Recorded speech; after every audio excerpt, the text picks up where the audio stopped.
మీ పిల్లలు చదువుకున్నది ఎగ్జామ్ హాల్లో రాయాలన్నా, కాంపిటేటివ్ ఎగ్జామ్ క్రాక్ చేయాలన్నా మెమరీ ముఖ్యం. మెమరీ అనేది గిఫ్ట్ కాదు, రైట్ టెక్నిక్ అండ్ ప్రాక్టీస్ తో ఎవరైనా సాధించవచ్చు.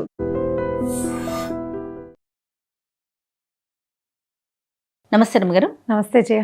రమ్మగారు, ఏదైనా దేవస్థానం గురించి మనం ఎప్పుడు దేవాలయాల గురించి మాట్లాడుకుంటాం కదా, ఏదైనా ప్రత్యేకమైన దేవాలయం గురించి మాట్లాడుకుందాం. ప్రపంచంలో ఎక్కడా లేనిది ఒకే ఒక్కటి, ఈ దైవానికి కూడా అదొక్కటే దేవస్థానం. మామూలుగా మనం అన్ని ఆలయాలు చూస్తాం, నరసింహస్వామికి చాలా చోట్ల ఆలయాలు కనపడతాయి, స్వామి స్వయంభూగా వెలిసి ఉంటాడు, అవి కనపడతాయి.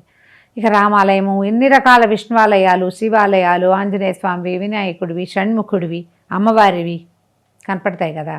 మనకి విష్ణు అవతారాల్లో మొదటి అవతారాల్లో చెప్పబడితే మొదటేమో మత్స్య అవతారం కదా, రెండోది కూర్మ అవతారం, తర్వాత ఇక వరుసగా నరసింహావతారానికి ఎన్ని దేవాలయాలు ఉన్నాయి. కానీ మనకి ఈ కూర్మ మత్స్య అవతారాలకి దేవాలయాలు కనపడవు, మనకి తక్కువ, మనకు తెలియదు. ఎక్కడ వీరిని పూజిస్తున్నట్టుగా కూడా మనకి కనిపించదు. వరాహ అవతారం ప్రత్యేకంగా ఆదివరాహమూర్తి కనపడతాడు కొన్ని చోట్ల కదా. ఆదివరాహానికంటే ముందు అవతారమైన కూర్మ అవతారానికి ఒకే ఒక్క దేవాలయం ఉంది, ఒక్కటే కూర్మ అవతారానికి. ఈ కూర్మ అవతారం ఎప్పుడు ఎత్తాడు పెరుమాళ్ళు, ఇది ఎప్పుడు జరిగింది? దేవదానవులు ఇద్దరు దీనికోసం అమృత మథనం జరిపినప్పుడు, క్షీరసాగర మథనం అమృతం కోసం మథించినప్పుడు ఆ మందర పర్వతాన్ని నీటిలో వేశారు. మందరం మునిగిపోతుంటే అది పక్కకు పడిపోతుంది, మునిగి కిందకి వెళ్ళిపోతుంది. అప్పుడు స్వామి ఏం చేశాడంటే కూర్మ అవతారాన్ని ఎత్తి ఈ పర్వతం కింద భాగంలో వెళ్ళి కూర్చున్నాడు. అప్పుడు ఏమైంది, ఆ పర్వతం కుంగిపోకుండా భూమిలోకి, అంటే సముద్రంలో లొంగిపోలేదు, కిందకి వెళ్ళిపోకుండా ఈ కూర్మం తాలూకు పృష్ఠభాగంపై వీపు గట్టిగా ఉంటుంది కదా, దాని మీద ఉండి నిలబడి, అది ఒక కుదురులాగా ఉందన్నమాట, దాని మీద కవ్వంలాగా చిలకబడింది.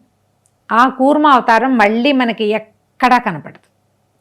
మత్స్యావతారం వేదాలని రక్షించిన అవతారం ఎట్లా కనపడదు, అలాగే ఈ అవతారం కూడా, కూర్మ అవతారం కూడా కనిపించదు. ఈ కూర్మ అవతారం నెలకొని ఉన్న ఏకైక దేవస్థానం శ్రీకూర్మం.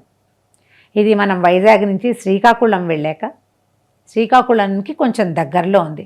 మనకి శ్రీకాకుళం చుట్టుపక్కల చాలా దేవాలయాలు, ఒకటి అరసవెల్లి సూర్యనారాయణ స్వామి దేవస్థానం ఉంది, ఇంకా కొంచెం ముందుకి శ్రీకూర్మం ఆలయం ఉంది. ఇక్కడ ఏంటంటే కూర్మనాథుడుగా స్వామి మనకి దర్శనమిస్తాడు. కూర్మమే పెద్ద తాబేలు స్వరూపం కనపడుతుంది లోపల, బాగా పెద్దది. అయితే మనకి మామూలుగా విష్ణువాలయాలు ఏ ఆలయంలో అయినా మనం గర్భాలయాల లోపలికి వెళ్ళాం, అవును, తక్కువ కదా.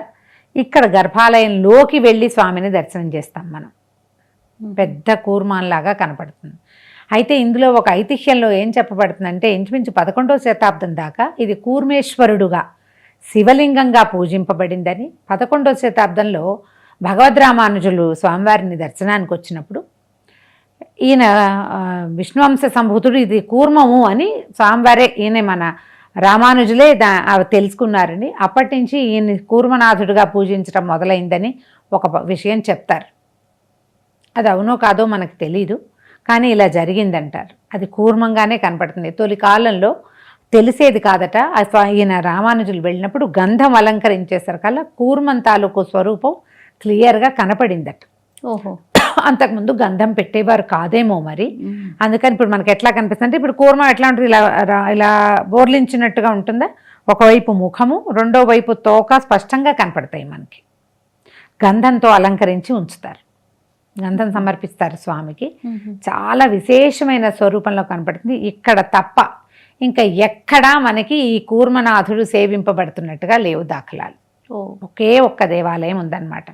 ఇక్కడ ఒక అద్భుతమైన కుండ్రం వెలిసి కనపడుతుంది మనకి. తర్వాత ఇంకా చాలా ఉపాలయాలు, చిన్న చిన్న ఆలయాలు ఉంటాయి. దేవాలయం నిండా మనకి తాబేళ్లు దర్శనమిస్తాయి, నక్షత్ర తాబేళ్లు, పరమ పురాతనమైనవి, 100 సంవత్సరాల వయసున్న తాబేళ్లు కూడా కనిపిస్తాయి ఆలయంలో మనకి. పోషిస్తారు దేవాలయంలోనే, ఆహారం పెడతారు, తిరుగుతూ ఉంటాయి. చాలా కొంతమంది తీసుకొచ్చి వదిలిపెడతారు కూడా, ఎక్కడైనా లభించిందనుకో ఒక తాబేలు, పట్టుకొచ్చి ఇక్కడ దేవాలయంలో విడిచిపెడతారు. ఆహారము లభిస్తుంది, హాయిగా తిరుగుతూ ఉంటాయి అక్కడ. మనం ఈ కూర్మనాథ దర్శనం విశేషంగా కనిపిస్తుంది. ఇది ఎట్లా అంటే, స్వామి చాలా అద్భుతమైన చరిత్ర కలిగిన వాడుగా చెప్తారు. పూర్వమట ఈ దక్షిణ సముద్ర ప్రాంతంలో ఒక రాజుగారు ఉండేవారు, శ్వేత చక్రవర్తి. ఆయనకి విష్ణుప్రియ అని ఒక సౌందర్యవతి అయిన భార్య ఉండేదట. ఆమె ఈ దేవాలయంలో నిద్ర చేయటానికి వచ్చినప్పుడు ఆయన భార్యని సమీపించబోయారు స్నేహంతో. ఆమె ఒప్పుకోలేదట. స్వామివారి దీక్షలో ఉన్నానంటే ఆయన బలవంతం చేయబోయేసరికల్లా ఆవిడ స్వామివారిని ప్రార్థిస్తే ఒక గంగలాగా ఒక జల పుట్టిందట అక్కడ. ఆ జలలో కొట్టుకుపోయాడు ఆయన అవతలకి, ఆమెను సమీపించకుండా. అయితే అక్కడికి వెళ్ళిన తర్వాత ఆయనకి ఏం చేయాలో పాలుపోలేదట ఆ నీటిలో కొట్టుకుపోతుంటే. అప్పుడు ఆయనకి నారద మహర్షి కనపడి ఈయనకి కూర్మ మంత్రాన్ని ఉపదేశించారట.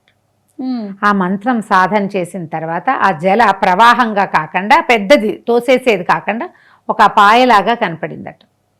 వంశధార నదిగా చెప్తారు. అది సముద్ర సంగమం జరిగింది. అక్కడి నుంచి అది సముద్రంలో కలిసింది. ఆయన ఏం చేయాలో తెలియలే. స్వామి అంటే ఇప్పుడు స్వామివారి సన్నిధిలో చేయకూడని పనులు చేసిన వాళ్ళకి పాపం సంక్రమిస్తుందన్న భయంతో ఆయన చాలా బాధపడుతుంటే, కాదు నిన్ను స్వామి అనుగ్రహిస్తాడని చెప్పి దేవాలయాలు అవి కట్టించమని ఆజ్ఞ ఇచ్చారట. పెద్ద కుండ్రాలు అవి కనపడతాయి. నరసింహస్వామి దర్శనం ఇస్తారు. నరసింహస్వామి దర్శనం కూడా లభిస్తుంది. అప్పుడే ఆ కాలంలోనే తిలోత్తమ అని ఈవిడ ఉన్నది కదా, మనం ఒక అప్సరస, ఆమె స్వామివారిని సేవించడానికి వచ్చి ప్రసాదం కోసం అభ్యర్థిస్తే ప్రసాదం లభించలేదుట ఆవిడికి.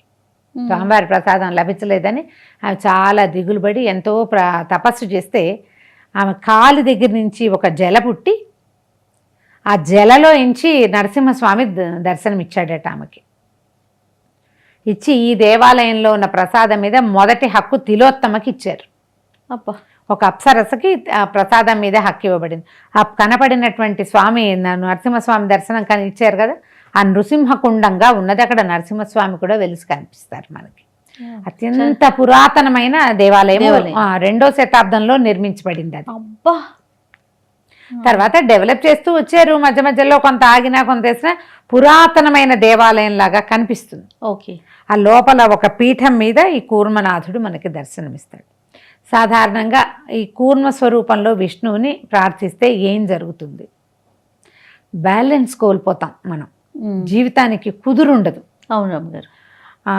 అటెళ్ళాలా ఇటెళ్ళాలో తేల్చుకోలేని ఒక స్థితి వస్తుంది. అలాంటప్పుడు కనుక మనం కూర్మనాథుడిని దర్శనం చేస్తే మనకి ఒక క్లారిటీ వస్తుంది. పైగా ప్రపంచంలో అరుదైన దేవాలయం, పురాతనమైన ఆలయం అవటం వల్ల ఇక్కడ స్వామిని దర్శనం చేసి తీరాలి. మనకి రకరకాల ఐతిహ్యాలు కనపడతాయి. పైగా ఇంకొకటి ప్రత్యేకం ఏంటంటే 2 ధ్వజస్తంభాలు ఉంటాయి ఇక్కడ. 2 ధ్వజస్తంభాలకు దర్శనమిస్తాయి. తర్వాత మనకి స్వామివారు అన్ని ఆలయాలు తూర్పుకు ఉంటాయి సాధారణంగా. ఈయన పశ్చిమాభిముఖుడుగా కనపడతాడు. అప్పుడట ఒక భిల్ల జాతికి చెందినటువంటి ఒక భార్యాభర్త వచ్చేవారట. వారికి దర్శనం ఇచ్చారు స్వామి. అయితే ఆయన గుళ్ళోకి వచ్చేందుకు వీల్లేక పడమటి వైపున నిలబడి దండం పెడితే స్వామి అతనికి కనపడడం కోసం అటు తిరిగిపోయారు. అందుకని పడమటి వైపు తిరిగి ఉన్నట్టుగా కనిపిస్తాడు. సాధారణంగా అసలు పడమటికి ఏవి పెట్టరు, తూర్పు పడమట్లు అన్ని తూర్పుకే ఉంటాయి కదా. కానీ ఇక్కడ అట్లా కాకుండా ఆయన పడమటి వైపుకి తిరిగి కనిపిస్తాడు. చాలా ప్రత్యేకంగా ఉంటుంది. ఇప్పుడు ఈ గుళ్ళో విశేషం ఏంటంటే గుడే విశేషం, మరి కూర్మ అవతారంతో అవతారమే విశేషం కదా. ఇది ఒక ప్రత్యేక సందర్భంలో స్వామి అవతరించి అదే స్వరూపంలో మనం ఇక్కడ చూడగలుగుతాం. స్వామివారికి అభిషేకాలు అవి చేస్తారు. తర్వాత గంధం అలది ఉంచుతారు. లోపలికి వెళ్ళి దగ్గర నుంచి చక్కగా దీపారాధనలో మనం స్వామివారిని చూడొచ్చు, దర్శనం చేసుకోవచ్చు. వైజాగ్ నుంచి ఒక 100 కిలోమీటర్ల లోపే, ఎక్కువ దూరం ఏం కాదు. మనం ఆ వైపుకి వెళ్తే వరుసగా మనకి బోల్డని కనిపిస్తాయి. అరసవెల్లి, శ్రీకూర్మము 2 దగ్గరగానే ఉంటాయి. అరసవెల్లి సూర్యనారాయణ స్వామిని చూడడానికి వెళ్తే శ్రీకూర్మం కూడా చూడగలం, చూసి రావచ్చు. ఇంకా కొంచెం ముందుకెళ్తే రావివలస, శ్రీముఖలింగము, ఇవి కూడా వరుసగా ఆ వైపు అన్ని దేవాలయాలు ప్రత్యేకంగా అన్ని పురాతనమైనవే. ఏ ఒకటి కనీసం 1000 లోపు సంవత్సరాల వయసు ఉన్నది ఒకటి కూడా లేదు. అన్ని 1000 పైనే, ఏనాటివో కదా. 11వ శతాబ్దంలో భగవద్ రామానుజులు దర్శించారంటే అంతకు ముందు కనీసం 800 సంవత్సరాల క్రితం నుంచి ఉన్నాయి. అంత పాత దేవాలయం. తప్పకుండా దర్శనం చేయండి. తప్పకుండా. ఆయన వల్ల ఏమొస్తుంది అనేది అనుకోవద్దు మీరు. అసలు ఆ ఊహ చేయకూడదు దేవాలయ దర్శనానికి. ఇది దర్శనం చేస్తే ఇది లభిస్తుంది అని కొన్నిటికి చెప్పుకుంటాం. ఎందుకంటే అదే ఏమిటి ప్రఖ్యాతి. అక్కడ అందరూ వచ్చిన వాళ్ళంతా మేము ఈ గుడికి వచ్చాక మా అబ్బాయికి పెళ్ళి అయింది అని ఒక 5-6 చెప్పారనుకో, ఈ గుడికి వెళ్తే పెళ్ళి అవుతుంది అని వచ్చేస్తాం. కూర్మనాథుణ్ణి దర్శించటమే అదృష్టం, మన జీవితాలకి ఏంటంటే మనం ఏదో ఒకటి సాఫల్యం లభించాలి కదా, సార్థకత. సార్థకత లభిస్తుంది. మనుషులమై పుట్టినందుకు మనకు సాఫల్యం కావాలి, జీవన సాఫల్యం కావాలి. అవునండి, ఆ జీవన సాఫల్య దర్శనాల్లో కూర్మనాథుడి దర్శనం ఒకటి. తప్పకుండా అవకాశం ఉన్న వాళ్ళు చూడండి. తప్పకుండా రమ్మగారు. నమస్తే. నమస్తే. And for more videos, Please subscribe to iDream. Please subscribe to iDream. Please subscribe iDream. And please subscribe to iDream. For more videos, subscribe to iDream. please like, share and subscribe to the channel. Congratulations, iDream. Subscribe to iDream. Subscribe to iDream. So subscribe to iDream Media. iDream ki iDream team andarki huge congratulations. Please subscribe iDream Media. Please subscribe to iDream. Subscribe iDream. Please subscribe to iDream. iDream అంటే నా కళల channel subscribe చేసుకున్న నోరు తిరుగుతలేదు, మీరైతే గంట గుర్తు కొట్టండి. For more such videos, please subscribe to iDream. Subscribe to iDream. Please subscribe to iDream. Please subscribe iDream Media. Please do subscribe to iDream. Please subscribe to iDream Media. For best entertainment and information, please subscribe iDream. And don't forget to subscribe to iDream.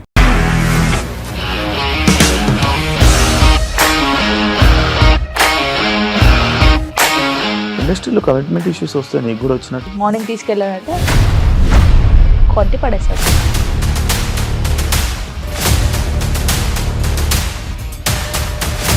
ఒక్కళ్ళు కూడా చూడలేదు ఈ cinema అని చెప్పడానికి కూడా చాలా ధైర్యం కావాలి. అది నిజం కదా, దాంట్లో ధైర్యం ఏంటి? ఇది నెక్స్ట్ డే ప్లేట్ మార్చేస్తే తప్పు కదా. As of now we are comfortable this అని నేను అనుకుంటున్నాను. రష్మిక గారిది మీది ఒకే ఊరంట కదా. నీకు కోపం వచ్చిందంటే బాగా తిట్టేత్తరా? తిట్టేద్దామండి. నిజంగా గేమ్ ని ఎలా చేంజ్ చేయగలిగారు? ఏపీఎస్ఎఫ్సి వాళ్ళకి 6 నెలల్లో నేను 6 లక్షలు కట్టా. బిజినెస్ చేయాలనుకుంటే it is as difficult as riding a tiger.